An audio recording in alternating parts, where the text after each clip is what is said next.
একটি ছোট্ট গ্রাম ভোরবেলা সূর্যের আলো ছড়িয়ে পড়েছে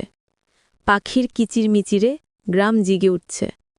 মানুষজন কাজে বের হচ্ছে এই গ্রামেই থাকত এক দরিদ্র মেয়ে রিনা দিন আনে দিন খায়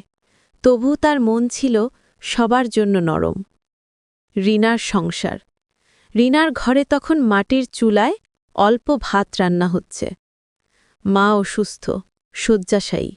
সংসারের সব দায়িত্ব রিনার কাঁধে মা অসুস্থ মা মেয়ে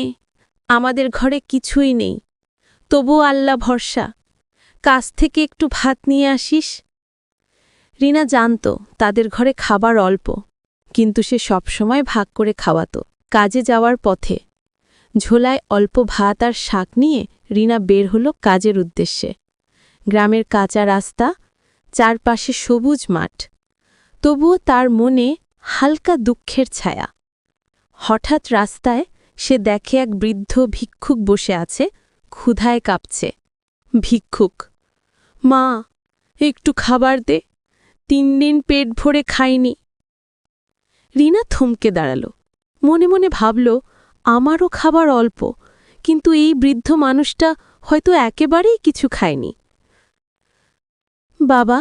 আমার নিজের জন্য সামান্যই আছে তবু তুমি খেয়ে নাও সে ভাত শাক বাড়িয়ে দিল ভিক্ষুক খাবার খেয়ে তৃপ্ত হল চোখে জল নিয়ে রিনার দিকে তাকাল মা তুই দয়ার প্রতিমা ঈশ্বর তোর জীবন সুখে ভরিয়ে দিক এই আশীর্বাদের শব্দে রিনার চোখ ভিজে উঠল ঘটনাটি কিছু মানুষ দেখল তারা অবাক হয়ে বলল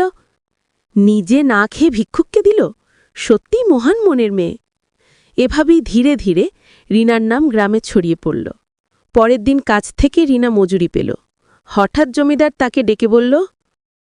তুই সৎ আর দয়ালু আজ থেকে তোকে দ্বিগুণ মজুরি দেওয়া হবে ধীরে ধীরে সংসারের অভাব কাটল মায়ের চিকিৎসা হল জীবনে ফিরে এলো আলো রিনা মায়ের সাথে বসে আছে মা এখন সুস্থ ঠিক তখনই সেই বৃদ্ধ ভিক্ষুক আবার গ্রামে এলো দেখল রিনা খুশি তার মুখে শান্তির হাসি চারপাশে বেজে উঠল শান্ত সুর মাইকে দীপুত কণ্ঠ দয়া করলে কখনো ক্ষতি হয় না দয়া আবার আশীর্বাদ হয়ে ফিরে আসে বন্ধুরা গল্পটি কেমন লাগল মতামত জানাবেন আর সাবস্ক্রাইব করতে ভুলবেন না যাতে আরও মজার মজার কার্টুন ভিডিও উপহার দিতে পারি